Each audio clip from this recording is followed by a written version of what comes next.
अस्सलाम वालेकुम वरहमतुल्लाहि वबरकातुहू। मैं हूं डॉक्टर जाहिद इकबाल कासमी और आप देख रहे हैं मेरा YouTube channel Islamic science point. दोस्तों, आज सुप्रीम कोर्ट में chief justice of India Sanjeev Khanna की सरबराही में वक्फ एक्ट के खिलाफ सुनवाई हुई, जिसमें संजीव खन्ना ने न सिर्फ तारीखी बात कही बल्कि सरकार से कड़े सवालात भी की। आज की इस सुनवाई में वक्फ एक्ट के खिलाफ जो याचिकाकर्ता थे उनके तरफ से सुनवाई करते हुए बड़े बड़े वकील शामिल थे, जिनमें कपिल सिब्बल, राजीव धवन, एएम सिंघवी, सीयू सिंह वगैरह शामिल थे। आज सुप्रीम कोर्ट में सुनवाई के दौरान कपिल सिब्बल ने क्या कहा और चीफ जस्टिस ने क्या कहा, इन चीजों को हम आज समझने की कोशिश करते हैं और ये जानने की कोशिश करते हैं कि क्या इसमें मुसलमानों के लिए पॉजिटिव चीजें हैं और क्या नेगेटिव चीजें हैं।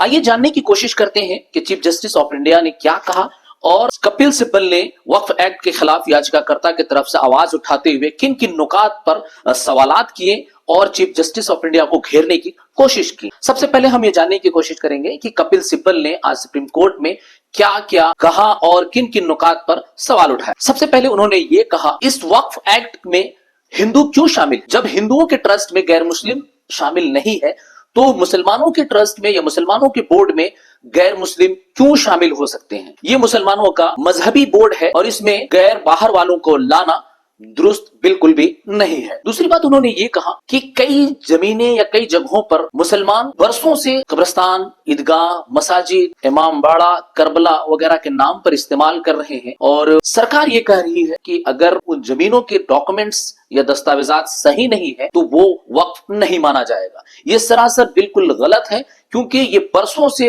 ये वक्फ की जमीन मानी जा रही है और उस पे मुसलमान इस्तेमाल करते हुए आ रहे हैं और बहुत से रीजनों की वजह से दस्तावेजात अभी नहीं मिल सकते हैं। खा उसकी वजह कुछ भी हो, आग लग जाना हो या आंधी तूफान में बह जाना हो या घरों का उजड़ जाना हो या और भी बहुत सारी वजूहात जिनकी वजह से दस्तावेजात नहीं मिल सकते हैं और इस बुनियाद पर उसे वक्फ नहीं मानना ये सरासर गलत। तीसरी बात उन्होंने ये कहा कि वक्फ करने के लिए 5 साल तक मुसलमान साबित करना, ये कहाँ की बात हुई? हुकूमत तय करेगी कि कौन मुसलमान 5 साल से है या नहीं। ये मुसलमानों का जाती मामला है कि वो तो बाई बर्थ अगर कोई मुसलमान है तो उसे ये 5 साल मुसलमान दिखाने या उसका सर्टिफिकेट लेने की क्या जरूरत है। ये सरासर गलत है कि हुकूमत तय करेगी कि ये 5 साल से मुसलमान है या नहीं। ये तो रिलीजन में इंटरफेरेंस करने के जैसा है।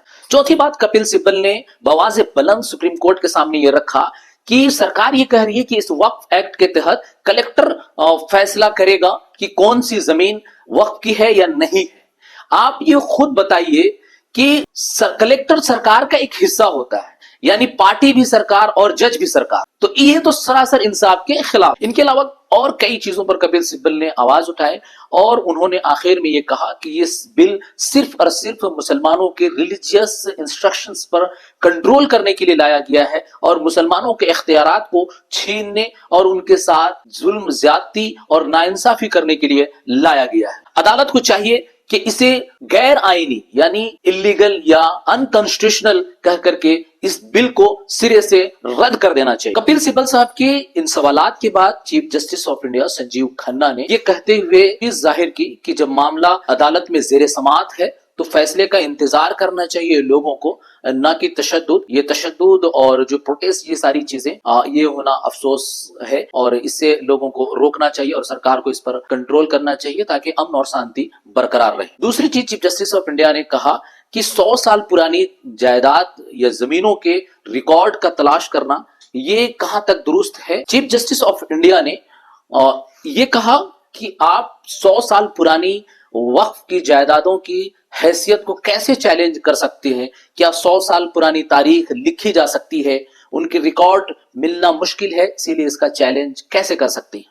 दूसरी बात उन्होंने ये कहा कि जब हिंदू मजहबी ट्रस्ट में मुसलमान शामिल नहीं हो सकते हैं तो मुसलमानों के वक्फ बोर्ड में हिंदू कैसे शामिल हो सकते हैं और क्यों शामिल है, उसकी उन्होंने वजाहत तलब की है हुकूमत से। तीसरी बात जो चीफ जस्टिस ऑफ इंडिया ने ये कहा कि जब हम अदालत में होते हैं तो हम अपना मजहब भूल जाते हैं कि हम हिंदू है कि मुसलमान, हम एक सेकुलर होते। साथ ही उन्होंने ये भी कहा तरमीमी कानून ला रहे हैं, लेकिन क्या आप आईनी उसूल यानी कॉन्स्टिट्यूशनल राइट्स को मद्देनजर रख रहे हैं या नहीं रख रहे हैं, ये उन्होंने वजाहत तलब की है, वो सवाल किया है। साथ ही चीफ जस्टिस ऑफ इंडिया ने यह भी कहा है वक्फ जायदाद की असर-ए-नौ जांच क्यों? और उन्होंने ये भी कहा है कि वक्फ बोर्ड में गैर मुस्लिमों की शमूलियत क्यों है, इसकी वजाहत दें। और आखिर में उन्होंने ये कहा है अटॉर्नी जनरल से कि हुकूमत का मौकफ वो 2 हफ्तों के अंदर वाज़ेह करे। फैसला अभी महफूज कर लिया गया है। अगली सुनवाई कल दोपहर 2 बजे होगी। हम उम्मीद करते हैं कि चीफ जस्टिस ऑफ इंडिया मुसलमानों के इस मजहबी मामलात जो कि पर्सनल चीजें हैं और मुसलमानों की अपनी जायदाद है, इस पर वो इंसाफ करेंगे बगैर किसी दबाव के। हम सब जानते हैं कि ये सरकार किस तरह से अपने सिस्टम में लोगों को ला करके दबाव डालने की कोशिश करती है।